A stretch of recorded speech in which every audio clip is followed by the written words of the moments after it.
Yes, a very good afternoon to every one of us on this platform today. This afternoon, I want to thank everyone for joining us. Please, can you hear me? Ms. Akilo, please, can you just wave if you're hearing me? Just want to be sure. Oh, great. Yes, so I want to thank everyone for joining this session today. This is the third online version of Sales Jojo. It's very interesting for me to realize that we started this last year. The intention was to have it offline, and then we were only able to do one, but thanks to COVID-19, and then here we are doing the third edition. It's very interesting. So I am happy to be here this afternoon, and I am also happy to have two people that I respect so much. They'll be joining us this afternoon to discuss the topic, the people game. Now, from the name, we are all aware that Sales Jojo is about salespeople, okay? So we want to, brighten the conversation. We want to take the conversation to the higher level. We see a lot of other professionals doing quite a bit to improve the ecosystem. You see HR people, you see lawyers, doing their dinner every now and then, but you hardly see salespeople, gather, sharing knowledge, encouraging themselves, and all of that. So this is one of the reasons why we started this program, and we believe that as we move on, quite a number of people will continue to join us, even from month to month. Okay, my name is Benga Johnson. I'm just assuming that people know me here, so that's why I jumped quickly into the conversation. Okay, we all know that we're going to spend 1 hour here today. I hope we'll be able to stick to that, because if we're enjoying this, I'm sure many more of us, many people will want us to continue the conversation. Okay, so today I have two people, that are going to help me with this conversation. All right, so I'm sure as salespeople, we deal with people. Okay, so we deal with people either externally as our customers or as people in our organization who are our colleagues. All right, so these are the three categories of people that we expect to be dealing with, and we do that on a daily basis. All right, so sorry, I'm trying to unmute the speaker so that they can unmute themselves. Yes. Okay, so these are the two categories of people that we basically deal with, and we expect that we should be able to manage this relationship, two relationships effectively in a manner that will be profiting to us as a business or as individuals or as career people. All right, so these two people are going to be taking one side of the divide each. Okay, so I have here with me first, they said ladies first. She's someone that I admire so much and I respect so much. We don't have so much time. If I want to reel the full list, the full CV, we're going to spend half of the time that we're supposed to use for this program to do that. But I'm going to run us quickly over our profile. Okay, prior to joining Schneider Electric, Rita worked at Oracle as a senior channel manager for West Africa, at Motorola as the territory and country manager for West Africa, looking after the country business, territory partners and distributors. She also worked at HP for 6 years and held several positions, the last being the country manager for imaging and printing solutions and supplies of all English-speaking African countries. Okay. Rita has vast experience in the IT industry, working with different categories of personalities and channel partners, developing their business in the region, and has remained focused in closing, delivering, and achieving results in her various positions held at HP, Motorola, Oracle, and now Schneider Electric. Rita holds a master's degree in international business management from University of Cumbria in United Kingdom and bachelor's degree in theater arts from the University of Calabar, a wealth of management accreditations from various renowned institutions. Sorry, I'll be allowing people in, as we are interrupting. So Rita has won many awards from her previous employments, including Global Talent Award for EMEA and MEMA in HP. She also has consistently won the best outstanding performances for channels for Sub-Saharan Africa in Oracle for 2 years, and just won the Sales Director of the Year 2018 in Schneider Electric, which earned her to join the MENA Overachievers Club. You know, there's a club called Overachievers Club, so she belongs to that club. In Schneider Electric, Rita successfully balances her work with family. She's happily married and blessed with wonderful children. Please help me welcome Rita. This is amazing. Okay. Let me also quickly run through the profile for my brother. You know, he's also another person that I admire and respect so much. He has inspired me in a lot of ways. Okay. He's the COO of Emerald Zone Nigeria. He has held various business positions such as head of human resources, commercial business group, distribution and route to market manager, commercial capability manager, human resources business partner, and human resources resources in different multinational organizations. He has done this for Lafarge.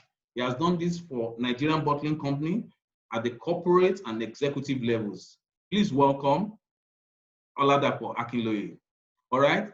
So I'm going to go back to Mrs. Rita Ndidi Amuchenwa, a proud African lady. I'm so proud of her and the achievement. Yes, yes, yes. I'm very proud of you, madam. So thank you so much for joining us today. I know we would have had the bigger one, the Sellers Conference, but for COVID-19. And then, of course, COVID-19 also stopped one big Owambe in May that I would have attended with, but I told her that celebration is always for 1 year. When you are 50, you celebrate it until you are 51. It's when you are 50 that you stop celebrating.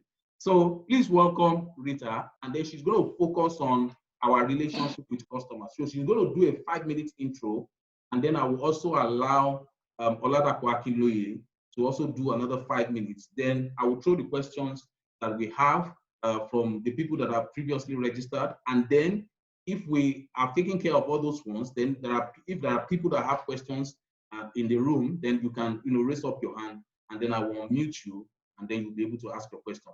Please welcome Mama Rigi. Yes, she likes to.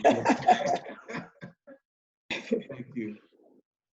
Okay, good afternoon, everyone, and welcome to this Sales Jaw, as my host has called it. In fact, it gives me so much pleasure to speak on today's event. And sales is something that I have been in and love to always talk about, even though I'm not a core sales lady. But what I tell people is, so long as you talk to people every day, no matter where you are coming from, no matter what you're doing, even if it has to be doctors, nurses, it means you're selling your profession. So everything about it is sales. So now I'm going to talk about how to cultivate good relationship with your customers. And for me, building a strong relationship with your customer is foundational to successful selling. And I'm talking about it because I know that there are a dozen ways to cultivate customer relationship. So I'm going to touch on various aspects of it and the core ones, which you can actually meet with your customers. So first of all, for me, what is key is you have to develop a good rapport with your customer. That is very important. And to do this, you have to practice what I call the 3 sales techniques. And what are those 3 sales techniques? That is, you have to develop active listening ear. When you don't listen, you will not capture anything from your customer. Actively create that listening ear. Capture whatever that person is telling you. So do you know that research shows that we only remember 25%, so 50% of what we hear. So if you create that listening ear, it means that you will miss up to 75% if you really don't listen. But when you capture almost 80% from you. And really, active listening are sales of communication skills. Because if you don't understand what the customer wants, you start losing it from there.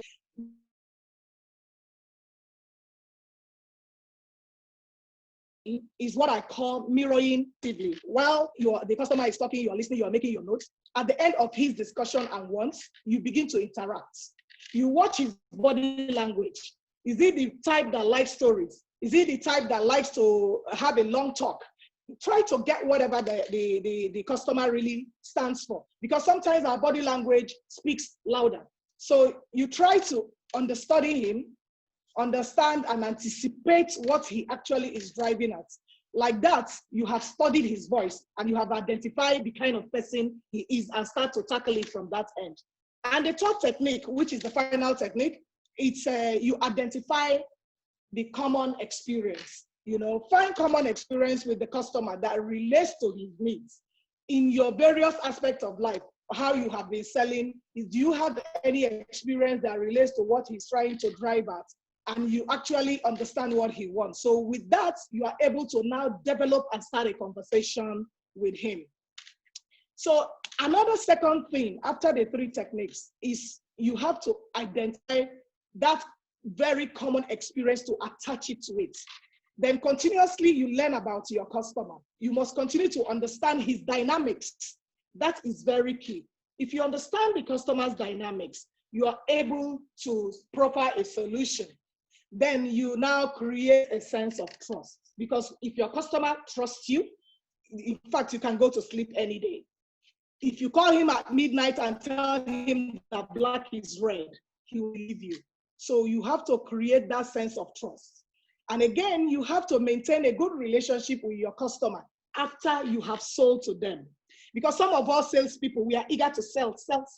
You sell me an iPhone and you don't care whether that iPhone is fulfilling all the priorities that I am buying it for. So go back to your customer after a week or 2 weeks or thereabouts and ask him, the iPhone I sold to you, are you utilizing the necessary things you ought to utilize from it? Are you getting return on investment? Are you getting satisfaction from it? So that support, that after sales attention matters a lot to your customer. Then again, you have to also learn how to focus on revenue and retention of that particular customer. Because while you're focusing on revenue, not just for your customer, also focus on your own revenue and find a way to retain that customer. And how do you do that? In terms of doing that, in everything you do, try to always, find a way to allow your customer not to lose revenue. And that way, you are able to now say, oh, this person has understood that he is making money from what he's buying from you. So what you do always is to ensure that what you have supplied to him is up and running. If it is solution, ensure that that solution is actually solidifying whatever that he needs. And if it is a product, make sure that that product is giving him that satisfaction that he wants. Then finally, for me, you have to also find a way to increase value for your customer. How do you find a way to increase values for your customer? You have to find a way to look at how to refer customers to them. Let me give you an instance. If you have a customer that is buying UPSs from you, for instance, because we Schneider will sell UPSs. So you have a Schneider, a customer that buys UPSs from you. And somebody calls you and say, Mama Marie, I need a 650 UPS to back up my TV at home so that when NEPA strike, I will be able to retain power for 5 minutes before I put on my gen. Quickly, you know that Schneider don't sell end customers. So what you will do is to call Mr. A, who had bought from you, and say, please, I'm referring that you have bought from us. So that way you are increasing value for your customer. You are referring customers to them as well. And also look at their area of specialization and also position them. Because in various aspects of sales, you have customers like Shell, Chevron, and all whatnot, who will in one way or the other try to with the end OEMs and wouldn't want to work with middlemen. So like such customers, what you do is to quickly, you can build up and cultivate your opinion on other aspects. Okay, Mama Marie, thank you so much. I don't want you to pour everything out at once, okay? So because there are still a couple of questions that that we're going to ask you, and then you'll be able to answer. So please, Oladapo Akiloye, please, can you just give us some 5 minutes intro into what you have for us? So I'm sure we are, enjoying this moment. Mama Maria has spoken about the customer, the external people that we relate with in the people game. Now, the other set of people that we play this game with are our colleagues, our bosses, our subordinates, people in the other departments in our organization, because we need them to align with us for us to be able to be successful. So please, and one thing that I didn't mention about that is a 2-time author. So the latest book that was also launched during the COVID lockdown was talking about winning with people. So he's he's eminently qualified to handle this topic based on his experience and his, editorial work. So please, Dapo, come on.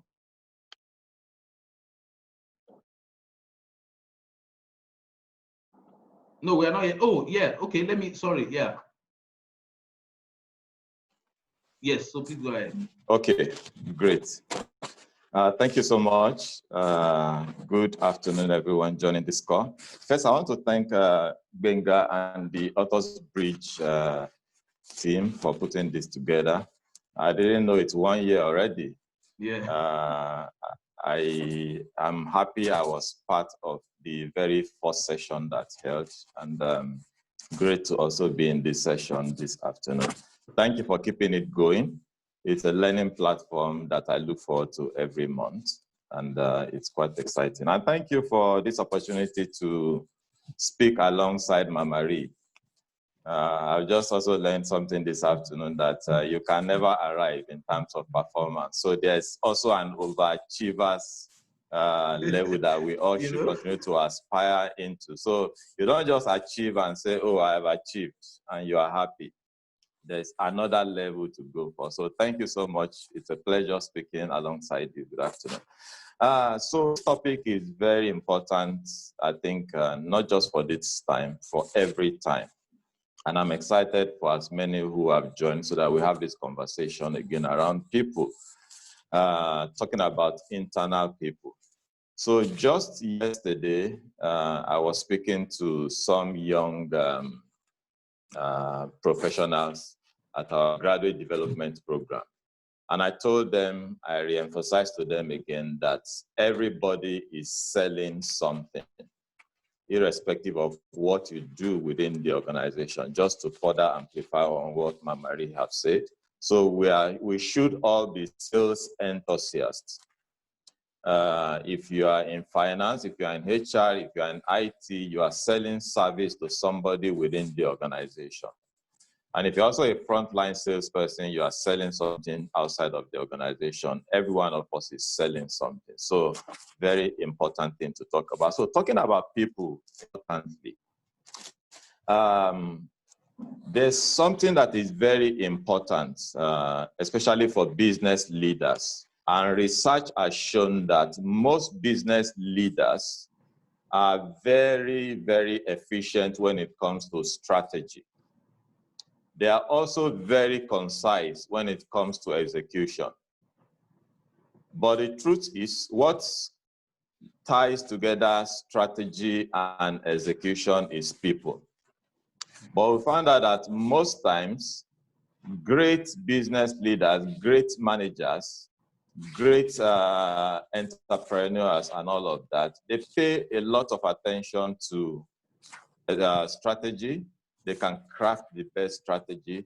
They pay a lot of attention to execution. They can execute brilliantly in the market and all of that. But when it comes to people, most business managers and all of that always fall short. I think it is one area that every one of us, both as business leaders, as sales professionals, and other professionals must continue to pay attention to, because it is actually people that delivers those strategies that are crafted. It is people that deliver those execution in the market, that deliver those execution in production and all of that. So if we don't focus so much attention on people, no matter how great our strategies are, we'll find out that it will always fall short. So in a nutshell, for some of us who are familiar with the World Education Forum, in terms of their studies that they have shown, they have always talked about the 10 top skills that is very relevant for any professional, for any organization to succeed. Now, if you look at the top 10 skills that they spoke about by 2010, 2015, and they did a projection into 2020, 2025. If you look at the top 5 skills, you will find that people are always sitting on the top 5. So they talk about people management, they talk about coordinating with others. So either you are managing people to execute in the business as a manager, as a team lead and all of that, you need people to execute, you need people to succeed. If you are not also managing people, you are working with people, you need to be able to coordinate with people, you need to be able to relate with people in terms of communication, interpersonal relationship and all of that to be able to succeed. So there's no way we can talk about strategy, about execution for any organization without getting the people mix equation right. So it's very essential that everyone must always pay attention to that people item on the agenda. So it's interesting that we are speaking about this today, and I'm very sure that by the time we are leaving this 1 hour session, we would have been able to gain 1 or 2 very salient, important areas to focus on. Because like you just mentioned, winning actually has to come through people and with people. Thank you so much, Benga. All right, thank you very much for that intro. That was more than an intro, actually. Okay, so so let me go. Let me shoot the first question.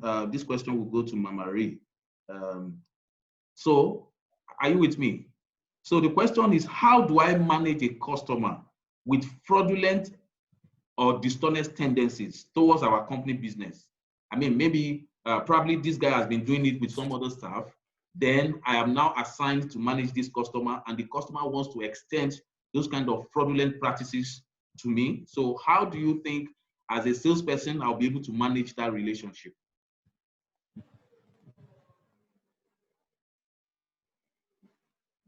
Hello?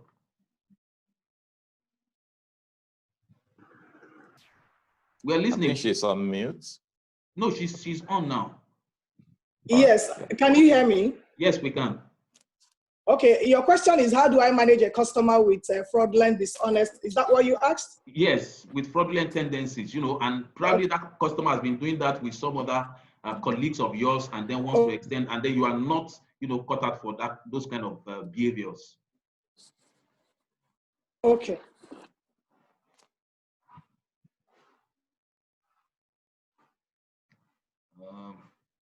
You can hear me very well, right? Yeah, but sometimes breaking.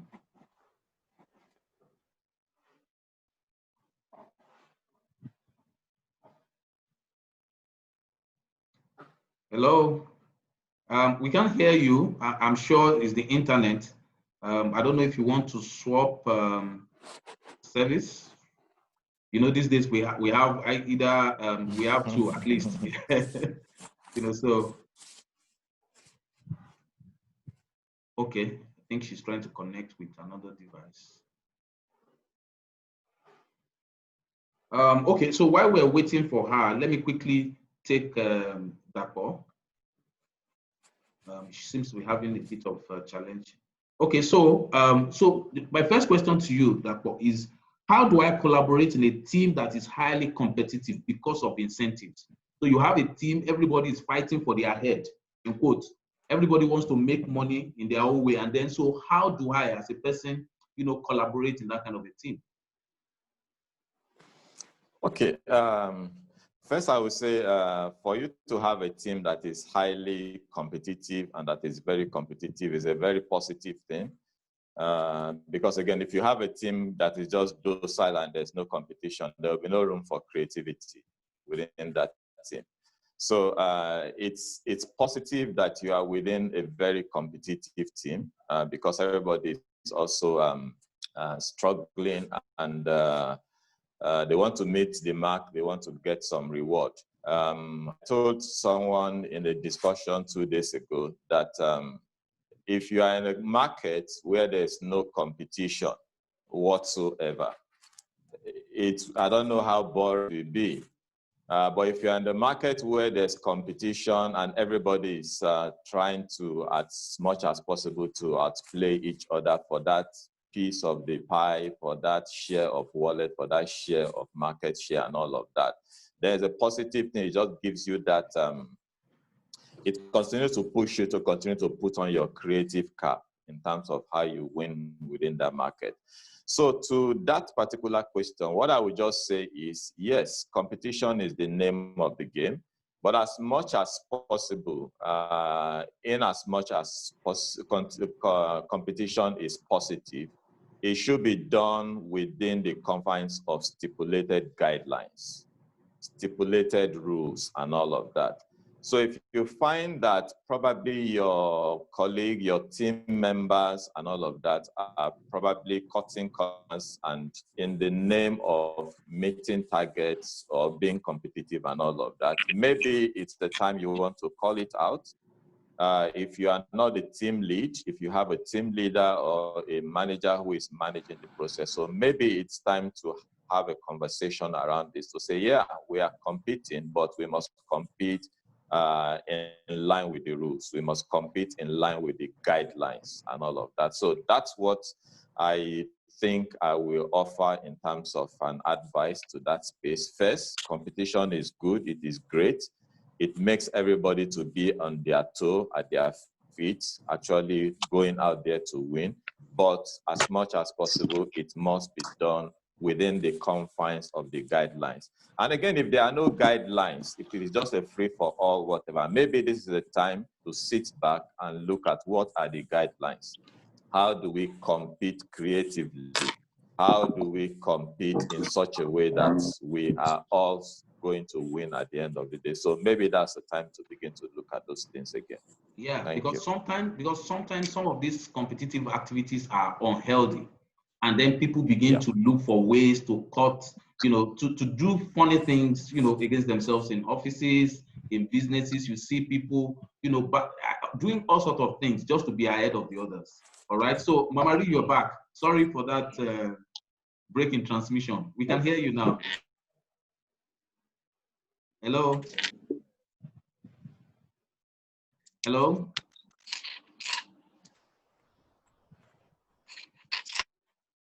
Hello. Mama Ri, please go on.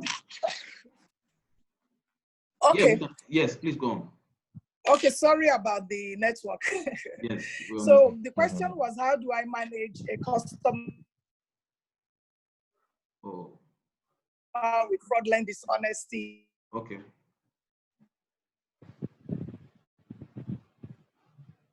The company, right? In many forms, from stealing cash.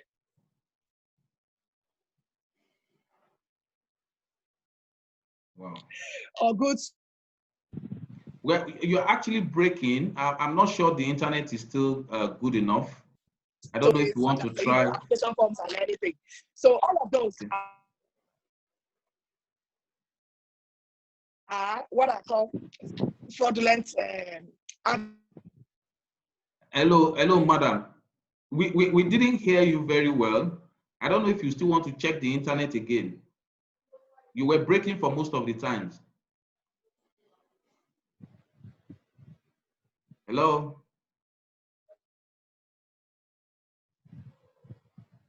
Sometimes you can have a bad day with this internet.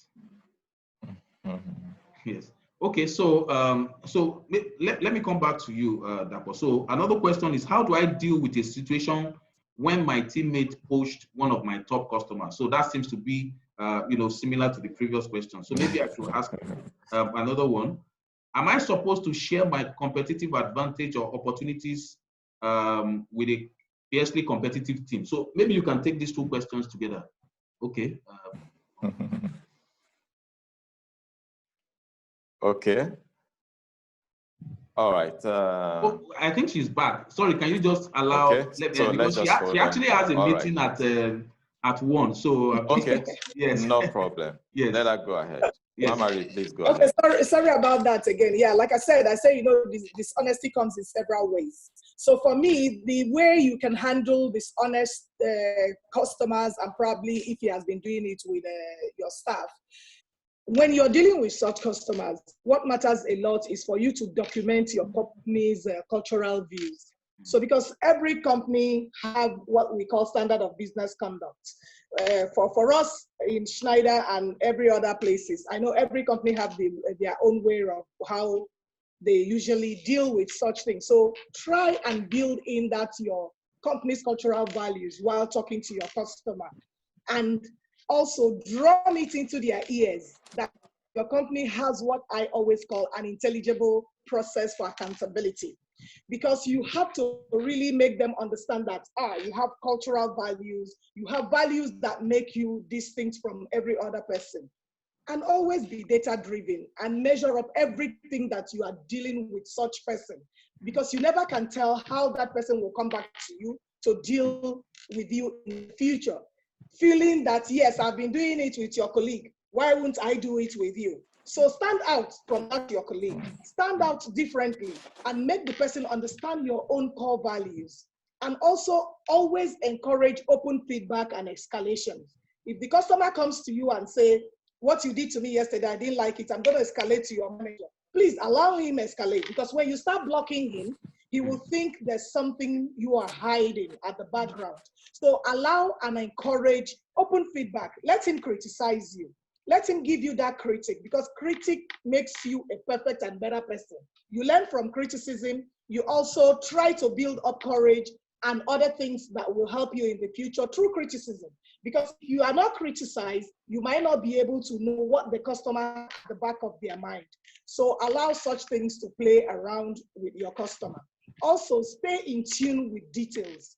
Always stay in tune. If possible, document, take notes while talking with such customers, so that you have something to fall back on when things like that happen. And also get that customer to know you personally aside work. Let him see your other values. Let him know that, oh, Mama Ree doesn't like to wake up at 7. Or Mama Ree is somebody who keeps to time. Or Mama Ree is somebody who doesn't like late nights.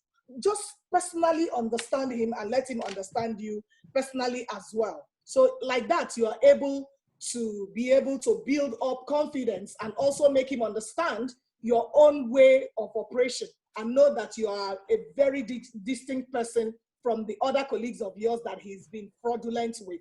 So that's the way I think we can tackle it, and it works. Yes, something profound that I took from what you have said is documentation.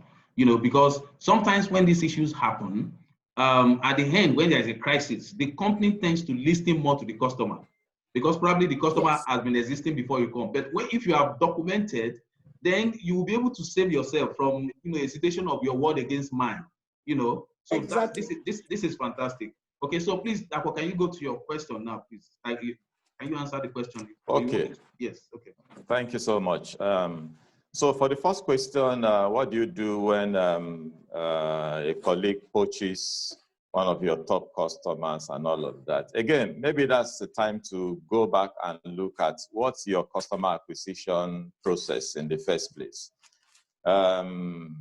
Looking back, we had some similar experience where I used to work before, where customers were crisscrossing. So I don't like Benga today as my sales manager and all of that. So I just say, oh, I love Mama Ree, and I just move on to Mama Ree by next month and all of that. But at some point, we had to revisit our sales policy to look at what is our customer acquisition process. What was wrong with that policy at that particular point in time, and a few things had to change in terms of the policy, which was able to help us streamline how you acquire customer. And even if you have to move customer from one manager or from one territory to the other, what is the policy, what are the documentations, what are the approval levels that he has to go through. So if such happens, if your customer can easily move away from you to another colleague, if your colleague can easily poach your customer, I think something is amiss in terms of your customer acquisition policy. You need to go and look at that. But another thing I will also call out is you also need to also check. You also need to check yourself. So if your customer will conveniently move from you to another colleague, you want to find out what's the reason. Is it about me? Is there also some underlying factors, probably like the one Mamari just talked about recently? Are there other things behind all of this? So all of this could actually come up in that process. But the most important is you need to check the process and find out what's happening, and also have some conversation with that customer to find out how am I not managing you well? Get some feedback so that doesn't happen again. The other thing, the second question about your competitive advantage.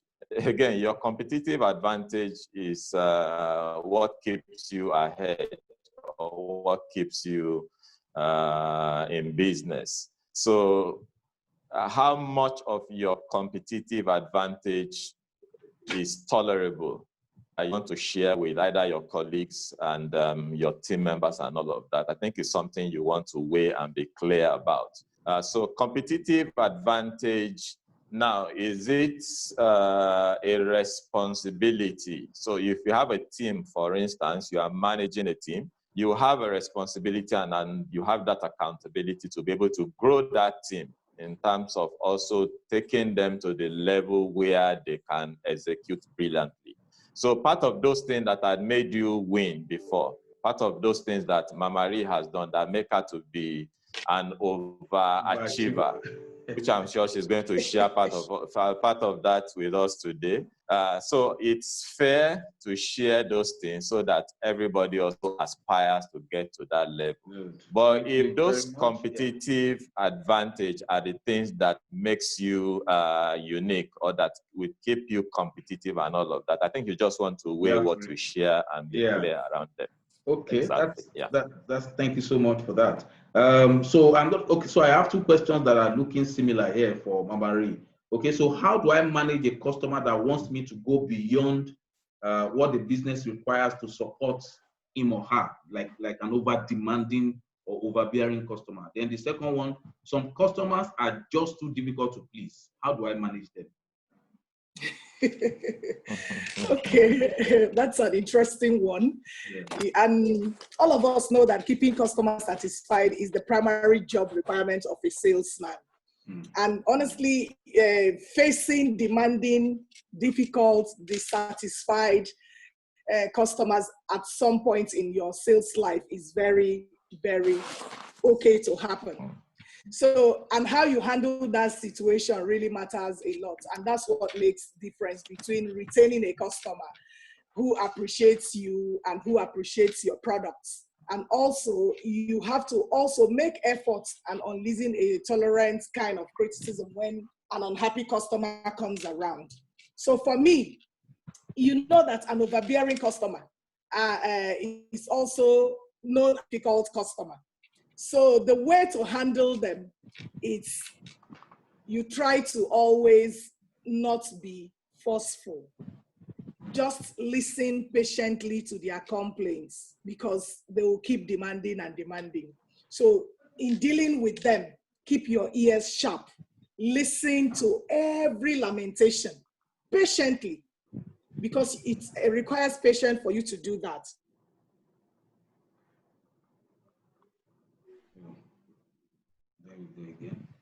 So, and listen them. And another thing you can do is also show empathy and offer sincere apology where necessary and where not necessary, because I am sorry does it all. People like me, if you tell me I'm sorry, I manage a group of people. Once you do something and you come with that kind of baby face and say, I am sorry, I melt. So, and I think every customer have that thing that, you know, make it okay for them. So try and find that empathy and use it. You will win. Another thing is, while now responding to them after their demands, try and lower your voice, make a very good speech while talking with them. Imagine that there is an audience where you are talking to them, like I'm talking to audience today. Mesmerize them, not with ambiguous words, but please just calm down and say, sir, please don't worry, I'll handle it. I'll do this, I'll do that, Then another thing, there's something I usually tell my team when they are going out to the field. I tell them, be wrong to be right. And what does that mean to me? Consider sending a follow-up letter. So that's whether you are the one wrong, whether he's the one right, he's the one making demands. You're not the one making demands. After his demand, try and send an email and, just thank him for giving out time in his busy schedule, blah, blah, blah. Just, mesmerize him with that email. Even though that you knew he was making large demands and things are being difficult and overbearing and all that. So send that email, apologize once again for the inconveniences, and probably if the product he's looking at doesn't have a discount, try and create a discount on that cost on that product. And remember, when you create such discounts, take it off from another product so that you don't lose out, because definitely that product, I'm sure, doesn't have a discount, but try to patronize it. That's the way I see that it works. For me, those 4 key things works perfectly for a salesman. Okay, thank you very much. We're running very fast. So another question to you, Dapo. How do I manage a rude and disrespectful subordinate? That is yes. So there are 2 conditions here. The subordinate is very disrespectful, but yet is performing. It's very rude. It's someone that you don't like his face, but is performing. And then it's someone that you think is a very toxic person, or someone that is not fit, in terms of behavior and character, that it does not belong to your team, but is performing. So how do you manage those kind of people? That's very tricky because the numbers. Yeah, I'm sure all of us as managers have all had similar situations before. You have this person within the team, is performing, he's doing well, he can do the job. He brings in the numbers. Even when you as the leader, as the manager, you are running into, you can count on that person to deliver the number. But so the thing is, there's what we also call an acceptable behavior in the place of work. The culture of the organization, the culture of the team is very critical and very important. And it should not be compromised. It's tough, but especially as a team leader, remember, when you begin to manage people, when you begin to be responsible for people, and that's what we are talking about today, beyond the results, the very important thing is the culture of that team, is the synergy within that team that you are also building. So very important that you pay attention to that. So if you have that kind of a team member, you need to have a conversation and clearly call it out. Yes, you need the numbers, you need the person to deliver, but you also need to clearly let them know that there's some kind of behavior that is not acceptable within the because team. sometimes I think the challenge sometimes is the fact that the supervisor is thinking, if I let this guy off, then my performance is also going to affect my own performance. So how do I make up? Exactly. So you are in a dilemma. That's exactly what I'm saying. Yes. That's exactly what I'm saying. So it's you are caught between the devil and the red fire, the devil and the red goosey. Exactly. You have to deliver the numbers at the end of the month, but you also have this person that is not, in terms of the culture, in terms of the behavior, that is not tolerable. And that is also where, I will always talk about performance management any day, anytime. And that's where your performance management also comes in. There are 2 things in performance management that are very critical. the what and the how. And that's where you need to critically call it out. So he's delivering the what, he's delivering the numbers, but how is he delivering it? It's so very important. So when you are having a conversation with a team member, with that is delivering, you need to call out how. Yes, you are bringing these numbers in. I like it, and all of that is it's adding value to us, but how you are delivering it is not acceptable. Because in the long run, and I can give one or two examples, but because of time, I'll not share that now. In the long run, usually you as the manager will be the one to carry the money at the end of the day. Yeah. You always lose out at the end of the day. Because if not team, outside of the team, they will go out and exhibit a behavior that is not acceptable and that will nullify or wipe out every other benefit that you have acquired in the past. So call it out. No two way about it. Thank you very much. I think that sums it up. Another question for you, Mama Marie. How do I manage customers that like to dictate the terms, not minding our company policies? So the company has a policy, company has a credit policy, but because the customer is big, so they want you to play by their terms. So every time you are bending or you are breaking the rule because you want to satisfy the customer, how do you ensure that you don't run foul of your organization? And then, because sometimes the company pushes you back, just go and manage the customer, because they know that the customer is going to break the rule, but you also have to deliver the numbers.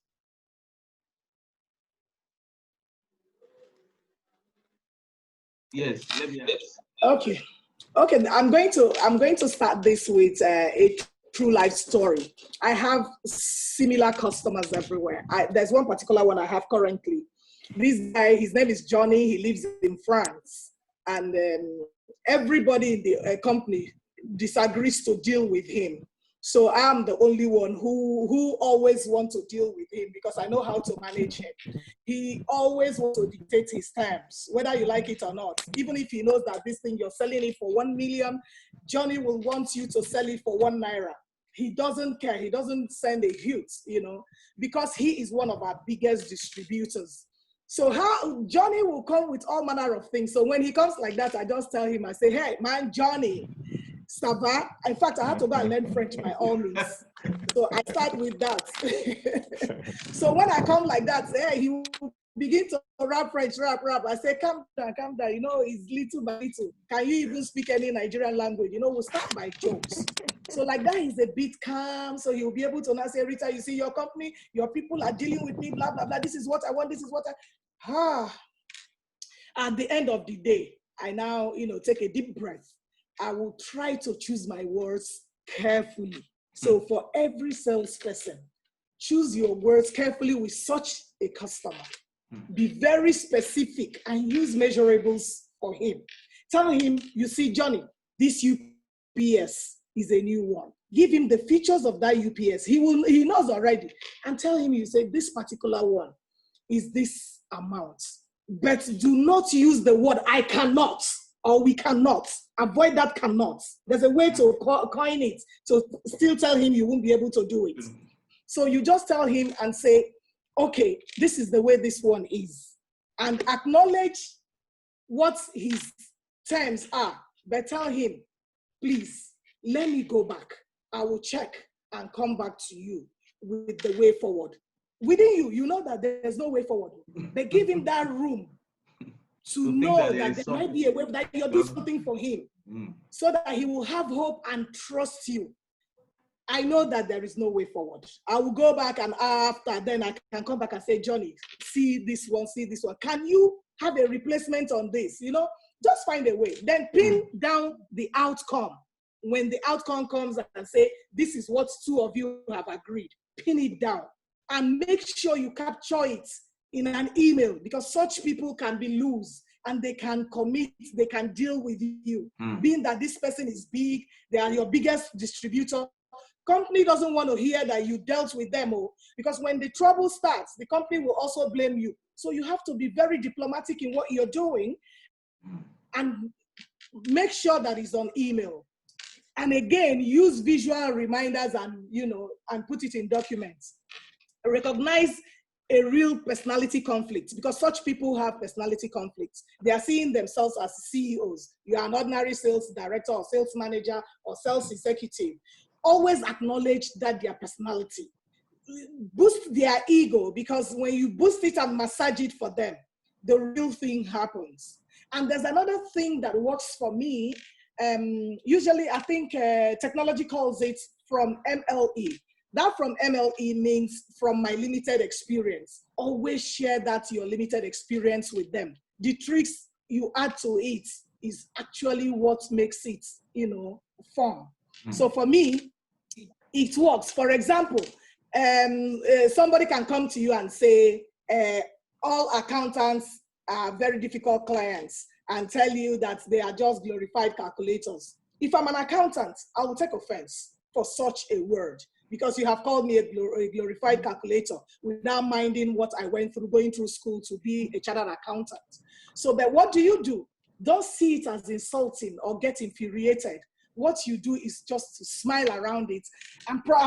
But if you tack on that, you can just say to yourself, perhaps this person thinks all accountants are like that, but I stand to be different.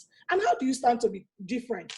You try this trick, and maybe it will change their perception and makes things very tolerant. And you tell them and say, well, I emerge from, some other things that I do.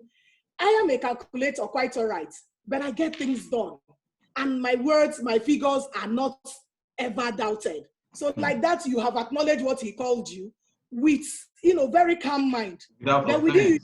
Is very subtle. Yeah, so, beautiful. Yeah, without, fighting, without doing any sort. Next time when the person is coming to you, he will call you some names. I have so many difficult customers who like to dictate their terms. Like that Johnny, when I first joined my company, coming from Oracle, said, no, I don't want to deal with a lady that is coming from a software company. He doesn't understand what energy is. He doesn't understand what solar is. He doesn't understand anything electrical. Why am I going to deal with her? So like that, I now said, okay, this is who he is. No problem. But I'm going to show him that a woman is different in this field. I like that. Yeah, gradually I try to understand him and I tackle him. When I saw him in Croatia, he ran and came to hold me and say, hey, Mama Marie, this, I said, that's me. So what I did was to actually take him out for dinner and try to understand him in a very calm way without business. So like that, I have been able to manage him from that angle till date. Absolutely. We are best of friends. Thank you so much for that. I mean, thank you so much for that. And I think, I think some of the things, what you have done is not to approach the lazy route. That's what most salespeople do. People have said this person is difficult. So you stereotype the person and then you begin to relate with that person on the basis of the fact that your colleagues or people have said this person is a difficult person. Well, I don't want to say too much again because I know that there are people here who want to ask one question or the other. So if you want to ask any question, please, you can raise your hand or you want to drop it in the chat box. I will just ask them one more question each because I still have a list here, but I will just limit it to that. This question I have for you, Dapo, how does one cope in a work environment that does not value ideas from employees?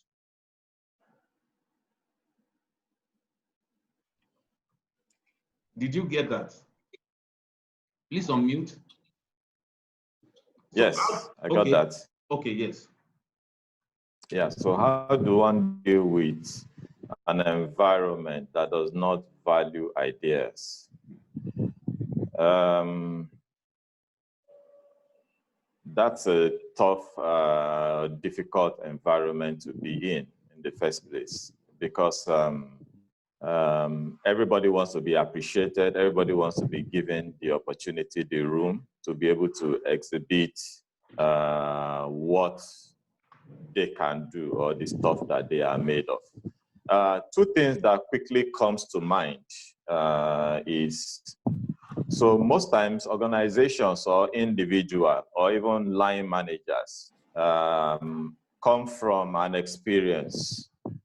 Maybe they've had some not so good experience before, a negative experience where they've allowed an associate or a team member to exhibit some level of creativity or some level of dealing with things themselves. So two things that I would say that you could employ at that situation is first, because there are two types of currencies that we spend in the workplace. The first one is what I would call the performance currency. The performance currency. So your performance over time. So if I go back into the HR circle, when we're talking about talent management and you are even looking at your talent across board, there are two things you are looking at. You are looking at the performance of this person and you're also looking at the potential of the person. So performance is what the person has done, the results that you have seen. And the potential is, okay, because this person has done, this is what I think this person can do over time, the capability of that particular person. So as much as possible, ensure that you are daily making deposits into your performance bank account. Because nobody will trust you, nobody will want you to, will give you room to explore or to say, okay, I have this idea, I have this creativity and all of that, if they have not seen what you are capable of doing over time. Mm-hmm. So it starts from what I am doing now, what I've been assigned to do and all of that. What can I show tangibly over time that I am a performer? That's the first thing. The second currency, of course, is the relationship currency. And Mamari has talked about that from the external perspective. Internally, are you that kind of person that has built rapport within your team, within other internal customers, within even upwards? You have people within the organization that those who are line managers, those who are business heads and all of that want you within their team because of the kind of relationship and the ability of that person to be able to manage upwards, right? So I would say if your culture or if your environment is seemingly looking at, it's not giving you, continue to build into those deposits, continue to make deposits into accounts. Over time, the truth is every organization with time will love your results. Everybody wants results and all of that. So if they've been able to see that, yes, you are making results, you are achieving good performance and all of that, and you have built a good relationship, it's just a matter of time. I'm sure you should be able to break that wall or that hindrance. Yeah. Yes, thank you very much. There are people waiting to ask questions. I will allow Oluwaseun to come in. I will ask you to unmute, but just I want to make one comment. I remember when I was in Coca-Cola, I mean, talking about relating with your internal customers. I remember there was a time that a program was started, Cobra program. And what inspired this? You will see people in the same room sending emails across to the other person because you want the next person sitting just next to you to do something. So people are not relating very well. They believe that once they pass it across over the email, then the next person should assume that, it should be done.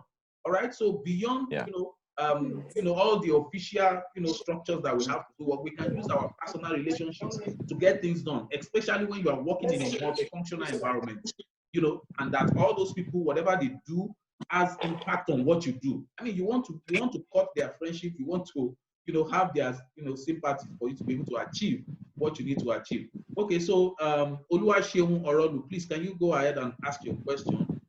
I think we are running out of time, but please go ahead. Okay, hi everyone. Thanks for this session. I'll try to be as brief as possible. Please do. I see that major attention is focused on products in this session, and interestingly, I work in one of the most challenging part of sales, which is B2B. And my concern is as managers that you want to have a very strong ambition to grow, and are there tools you can use to continue to generate leads into your sales pipeline to help you reduce your sales cycle? Is it also efficient to give it out, to give that process out to a third party? If yes, are there any effective one in the market that anyone here could recommend? That's my question. Oh, thank you. I think Mamari should answer that question. I'm sure. Did you get him? How do you continue to do? Okay, great. Yeah, I did. Okay, so it depends, there are certain tools that you need to generate leads into your sales funnel or sales pipeline. So for me, what works, I see that have worked over time, it's you have to really engage yourself with a marketing team. And okay, as a sales manager yourself, you have to create what I call enablement and engagement. And that enablement and engagement is like a session. You create an enablement session for your customers where you will take them through what I call the roadmap of your products. You also drill them on your solutions so that with that you can have an interaction. When you start having an interaction, you find out they'll be giving you best practices, like best cases or scenarios in their own companies, what they are going through, what they are currently facing. Like that, you are able to specify what you can actually generate sales for you. So if, for instance, somebody is telling you that today in my office, my data center does not cover other regions and all that, automatically you know what you're going to do. Or probably when they tell you, I have a branch in Aba and I'm in Lagos, I'm not able to get data from Aba branch on time, except I call on the phone to speak with the general manager and he will in turn send me an email at close of work. You quickly know that there's what you can do to probably get their data faster and work so that you can download from your own end. Because in Schneider, for data centers, we have something like that. So you are able to engage, you're able to enable. So you have to enable them in terms of intelligence, in terms of technology, in terms of understanding what the needs are for their companies. Let them understand at each point in time that this particular thing will be able to enable me get what I want at a given time. So that will be able to generate sales lead for you. Again, your marketing team should be able to do what I call create awareness in terms of innovation events. There should be road shows, there should be advertisements. You can also have what we call telemarketing. Telemarketing where you bring in interns, they stick on the phone, in the office phone, and call out people, reach out to people. That will generate quick lead sales for you automatically. There are what Nigeria have as yellow pages. You can keep that for the telemarketers to run with. So various things you can actually do, generate sales in terms of being a manager and a team lead. So yes. Sorry, Mama Marie. I think if I want to help his question more, I think I saw the question from the registration. I think his question, a lot of organizations, tend to put the responsibility to look for new leads on the salesperson, apart from what they do at the corporate level. So you as a salesperson, you are supposed to go and look for new opportunities. All right, you're supposed to go and look for people that are supposed to buy your product. Okay, so it's not asking, B2B that, what are those things. If I may add a little, I think one of the ways for people like you, if you are in B2B, is to also use referral system. Okay, so I'm sure when you are joining a company, there will be some customers that are added to you, all right, that are handed over to you, I meant to say. So those customers, just as Marie said, you relate with them, ensure you have a good relationship with them. And then when you do that, they are also in a position to give you information about possible opportunities elsewhere. I mean, in our business, I've seen a business, one single person that has given us 2 other ones, even when we are not done with that person's project. And these are companies that I never knew existed. You understand? So you need to, and when I tell people is that when you are providing service to an organization, one of the things that you try to do is to ensure that the customer that you are providing that service for or that you are doing whatever is happy, is satisfied. Because you can only get referral from a satisfied customer. If you have a customer that you are not satisfied and then you are asking for referral, you will harvest anger. All right? You are going to get, the customer is telling you, look, you have not satisfied me, or what do you want me to tell my friends? To tell them that you are not a good person. But you only look out for opportunities like that. So I think it's a very easy way. It's a low-hanging fruit for you. If you have a customer that is very satisfied, let them show you let them give you access. Because at some organizational level, association, private levels, friendship, they know other people that will probably need your product even more than you. And the truth is that if those people speak on your behalf to those people, it's an easy sale for you. because they will tend to believe them more than they will believe you, because they know when you come, they know that this man, the mouth is sweet, he's doing all of that because he or she wants to sell. But when their friend is talking to them, they will listen more because the friend has experienced you, has experienced your product, and can talk about you to their friend, and they will believe them. So I think you also need to look at referral, how you can. Yeah. So Benga, that's what I call creating customer experience link. Usually, it's not the manager that does that. It's the company that's supposed to create such link for their company, where you can always have customers. Your companies don't have those kind of policies at the top. So so it's also essential for a salesperson to have that knowledge that this is what is supposed to happen. Even the company is not implementing it as a strategy at the top. So yes, please, because I agree, because word of mouth always works. It works, and is a free kind of advert for your company. Yeah. Because you tend to believe what a customer tells you, a friend tells you, than experiencing it yourself. Yeah. So that's magic. It works like magic. So I agree totally. Okay, so can I also add one line to that? Yes, please. So before we leave that, again, from my experience supporting my organization in terms of sales capability, one thing that I also see that happens, especially for those who are managing key accounts or B2B and all of that, like Benga pointed out, usually there's if you look at the entire workload or the work plan, it's usually structured towards maintaining existing customers. You don't usually give any budget. And when I say budget now, in terms of time and other resources to prospecting. So part of what we did then in the previous organization where I supported this case was to say 10% of your budget in terms of your time and all of that is for prospecting. So that way, at any point in time, is part of what you are doing, bringing other customers into the pipeline. Otherwise, by the time you run into trouble with maybe one of your big customers, you just find out that you are flat. But if you are continuously bringing leads into that pipeline as part of your delivery, it usually works. So you want to build that into your system, whether it is organizationally built or from your own workload, your own process. You know that 10% of all your resources is towards lead generation. That can also help. All right. Sam, okay, I have a question from someone. It's written. It says, how do I grow sales when you have your awareness creation intact? Okay. Your sales drive perfect. Your customers keep having defective products complaints from your products. Okay. Yes. So, yeah. So in that aspect, I don't know if the person is listening. What I can tell the person is, in terms of awareness and everything is intact. So you're having problem with your product. So you have to look inwards. You're manufacturing defective inwards. So try to identify what is making your products a lot of failures on it.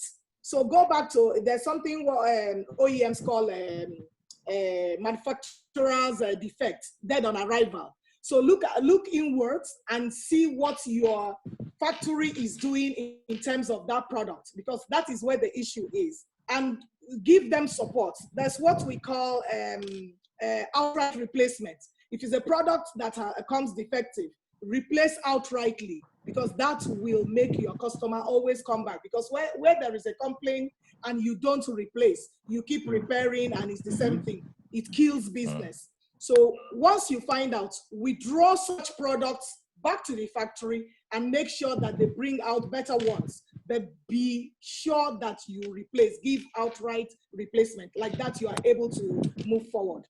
So that's my response to that. I don't know if... no, I think we should go to... yeah. No, let's go to another. Someone's hands has been up since, so that the hand will not be paining the person. Sam, please. Sam, please, can you go ahead and ask your question? Sam. Hello, Sam.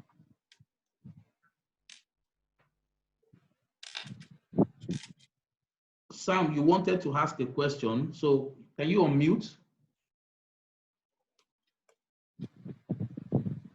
Maybe the question has been answered. Okay, maybe. So, okay, so we are 9 minutes gone beyond 10 o'clock, 1 p.m. So I think we can, I don't know if there's anyone, do we have anyone that wants to make any remark, or, you have questions? I'm sure we've answered all the questions that are available, although I still have a few, but, we're just trying to keep to time. I'm sure many of us have some other things that we want to do for today. So do we have anyone that, wants to make a remark, or, you have a question?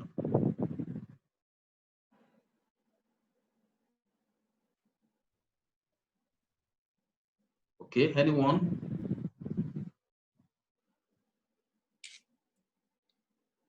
All right, so I think we're all satisfied at this point. So can we have your closing remark, Mama Ree?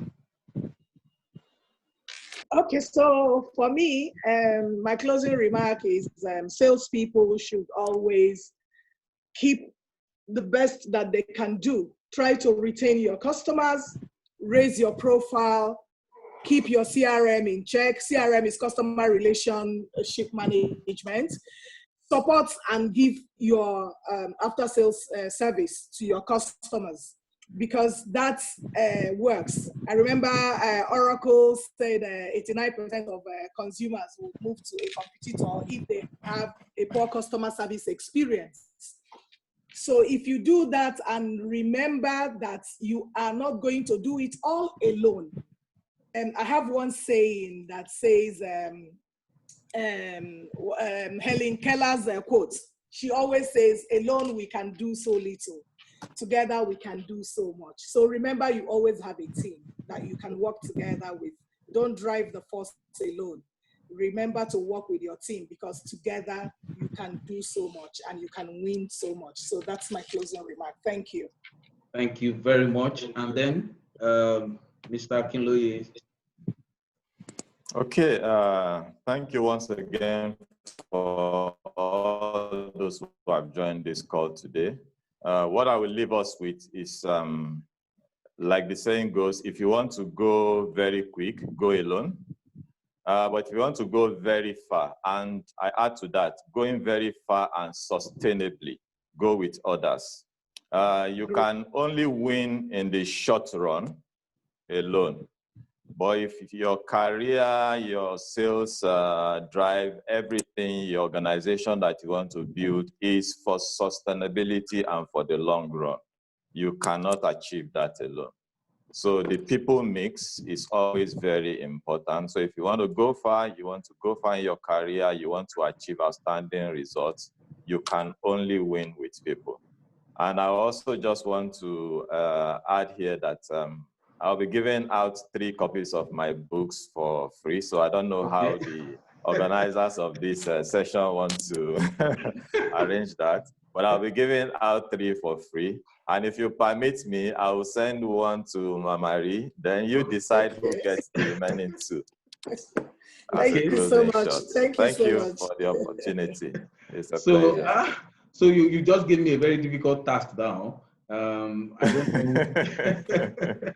know. So let's do it this way. The person that asks the final question now gets one, Okay, the final question. We have 5 minutes.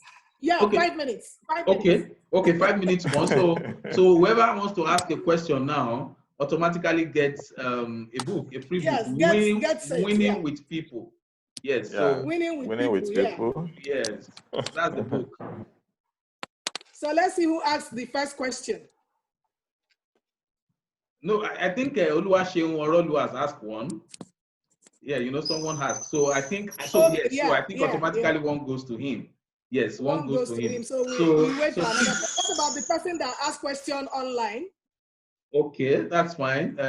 Let's check. Okay, that's Vincent. Vincent Oparieke. No, that's Etta. I think Etta. Etta was the one I read her question or his question. I don't know. Etta. No. It was Vincent. Vincent Oparieke. Oh, really? Yes, Vincent. Oh, Vincent Oparieke. Yeah, okay. Yes, Okay. So it goes to Vincent then. Okay, that's fine. So thank you for helping me out of this dilemma. So please, Vincent and Oluwaseun, please reach out to us, Autusbridge, and then we can pass your information on how to Your get book.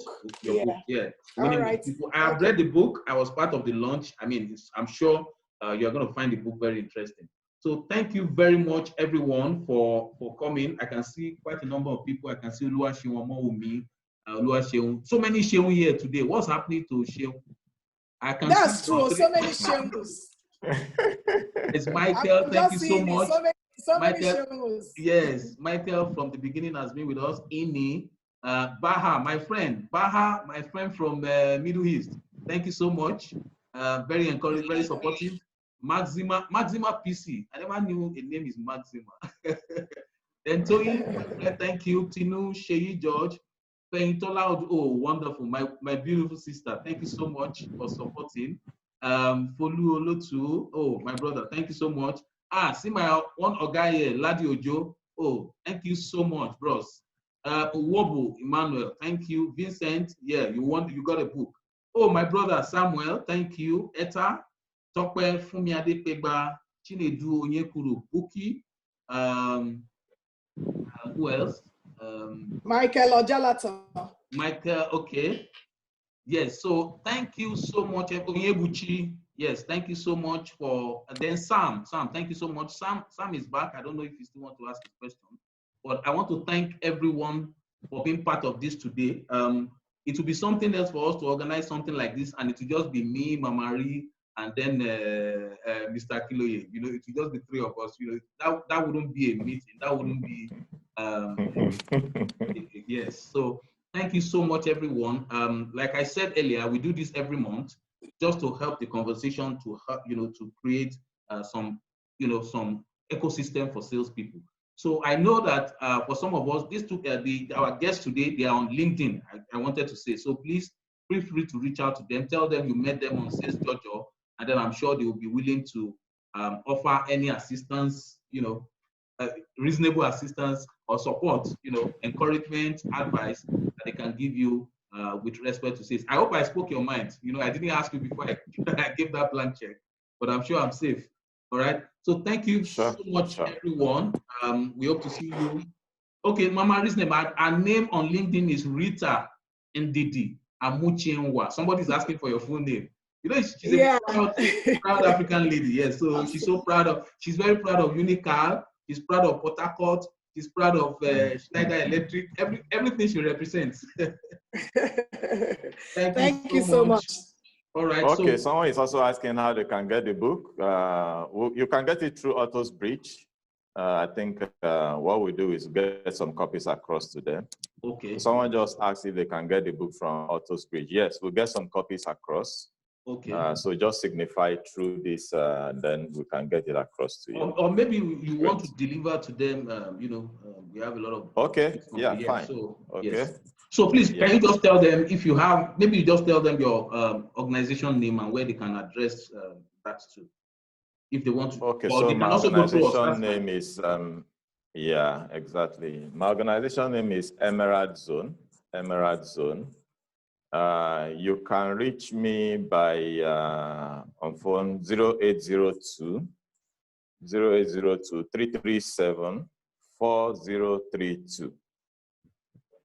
337-4032.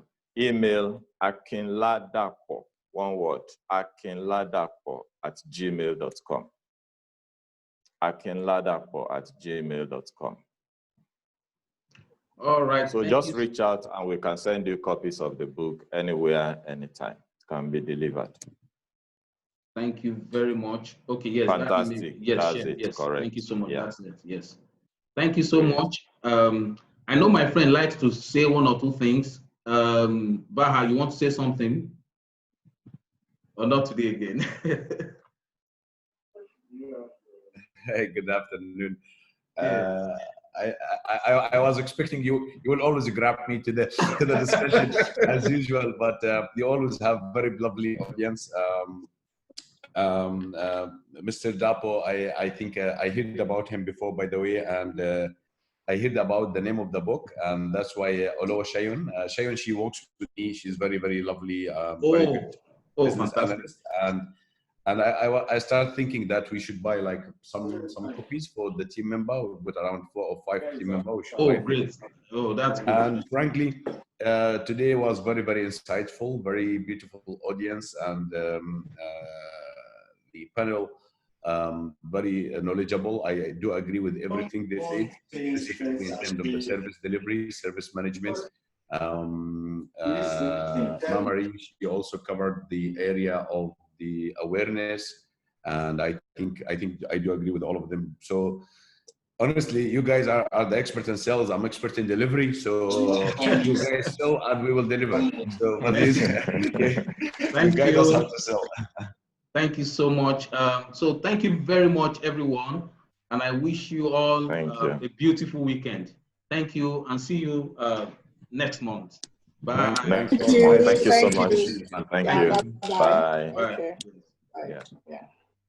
So, okay. Yeah, okay, sorry, before we go, I saw someone asking for the video. Yes, please. If you would like to have the video, please just send us a mail so that I can share the link with you for you to be able to view the video, probably download. Thank you very much. Have a wonderful weekend.